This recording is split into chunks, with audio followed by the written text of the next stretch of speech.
और काल भैरव ने जाकर ब्रह्मा जी को अपने हाथ की उंगली का नख तोड़कर उनका शीश काट दिया था।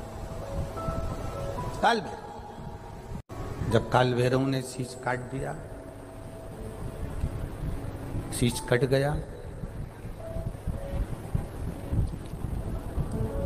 भैरव काल भैरव का आदर सम्मान सत्कार सभी देवताओं ने किया। भैरव क्षेत्र का देवता होता है। भैरव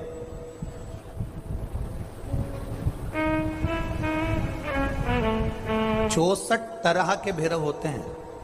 कितने तरह के? 64।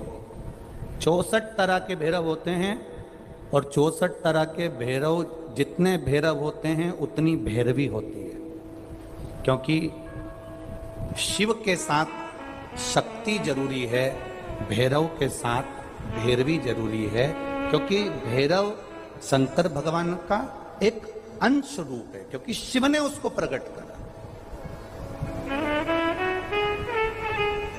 हाँ, दुनिया के लोग भले भैरव जी को बदनाम करने में लगे, ये तो शुरू से चला आ रहा है।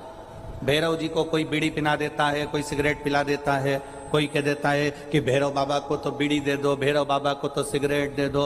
ये ढोंग और प्रपंच मेरे शंकर की कथा में नहीं है।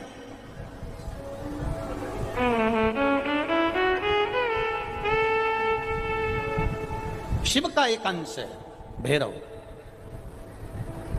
काल भैरव जो प्रकट हुआ वो शंकर भगवान का एक अंश है।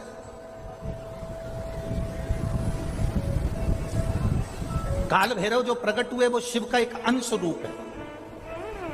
और काल भैरव जब प्रकट हुए, सारे देवताओं ने उनका आदर करा, इंद्र ने उनका सम्मान करा, इंद्र उनकी सेवा में लगे, वायुदेव, गरुण देव, वरुण देव, जितने भी देवता हैं सब ने उनका आदर करा। अब आदर करते करते करते करते माता लक्ष्मी जी ने भी काल भैरव को निमंत्रण दिया। जरा सुनिएगा, बहुत सुंदर कथा है पुष्कर राज की। इस कथा को अपनी जिंदगी में उतारना जरूर। काल भैरव का निमंत्रण माता लक्ष्मी जी ने दिया, और माता लक्ष्मी जी ने काल भैरव को निमंत्रण दिया कि काल भैरव आप बैकुंठ में पधारो और बैकुंठ की भूमि को आप पधार कर आनंदित करिए। तो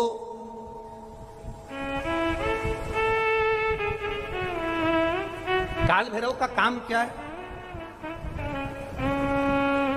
काल भैरव का कार्य क्या है? ये यहाँ राजस्थान की भूमि पर तो वैसे भी भैरू जी के मंदिर बहुत है। बोलो सही है कि गलत है?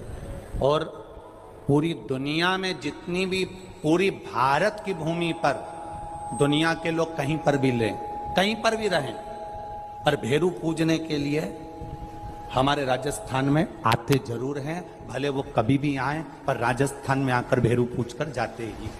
भैरव का काम क्या है?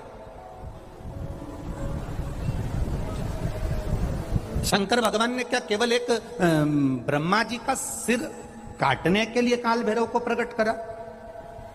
केवल एक कार्य के लिए ब्रह्मा जी ने, भगवान शिव जी ने काल भैरव को प्रकट करा? केवल एक काम के लिए? नहीं, मेरा भोलेनाथ एक कार्य के लिए काल भैरव को कभी प्रकट नहीं कर सकता, क्योंकि मेरे भोलेनाथ ने जब जब जो काम किया है वो संपूर्ण ब्रह्मांड के कल्याण के लिए किया है। इसलिए ब्रह्मा के सिर काटने के लिए, अकेले केवल ब्रह्मा का सिर काटने के लिए भगवान काल भैरव को प्रकट नहीं कर सकते। तब काल भैरव के प्रकट होने का कारण क्या है? भैरव के प्रकट होने का कारण क्या है? भैरू जी के प्रकट होने का कारण क्या है? भैरव प्रकट क्यों हुए हैं? तो शंकर भगवान जब काल भैरव जब नारायण के यहाँ बैकुंठ में गए और भगवान बैकुंठ में जब पहुंचे तो लक्ष्मी जी ने भगवान नारायण से पूछा, प्रभु मेरे मन के संशय को मिटाइए, ये भैरव प्रकट क्यों हुए हैं? केवल ब्रह्मा का सिर काटने के लिए लीन हो जाते हैं। तब काल भैरव का दायित्व बढ़ जाता है, भैरव का दायित्व बढ़ जाता है। और भैरव का क्या दायित्व बढ़ता है? तो सुनो, लक्ष्मी, भैरव का दायित्व यह बढ़ जाता है कि जो शंकर के शिवालय में पहुंचता है जो शंकर के शिवालय में पांव रखता है, जो शंकर के शिवालय में अंदर पहुंचकर शिवालय में अपना चरण रखते रखते रखते रखते देहली से जब अंदर जाता है और शिवालय में शंकर भगवान के शिवलिंग की आराधना करता है, जल चढ़ाता है, शमी पत्र चढ़ाता है, बेल पत्र चढ़ाता है, कमल पुष्प चढ़ाता है, भगवान की श्रृंगार कर कर चंदन अबीर गंध से जो पूजन करता है भगवान की जब वो अंदर प्रवेश करता है तो भैरव का दायित्व ये हो जाता है कि उसके दुख को भैरव उसी समय पर भक्षण कर लेता है और उसको सुख देकर भेज देता है। ये भैरव का।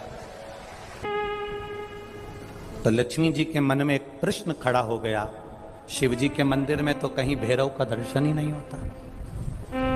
आपके यहां पर शंकर जी के मंदिर हैं, आपको भैरव का दर्शन हुआ है कहीं? शिव जी के मंदिर में भैरव का दर्शन होता ही नहीं है। तो फिर शंकर भगवान के मंदिर में जब भैरव का दर्शन नहीं होता, शंकर भगवान के मंदिर में जब भैरव दिखता नहीं है, तो हमारे दुख का भक्षण, हमारे दुख को कैसे वो खा जाता है, हमारे दुख को कैसे वो समाप्त कर देता है। फिर वो भैरव हमें दिखता तो है ही नहीं, आखिर फिर वो भैरव गया था, वो भैरव किस जगह पर है? भगवान नारायण ने लक्ष्मी से कहा, सुनो लक्ष्मी, भगवान शंकर के दरवाजे के दो द्वारपाल हैं, मणिभद्र वीरभद्र।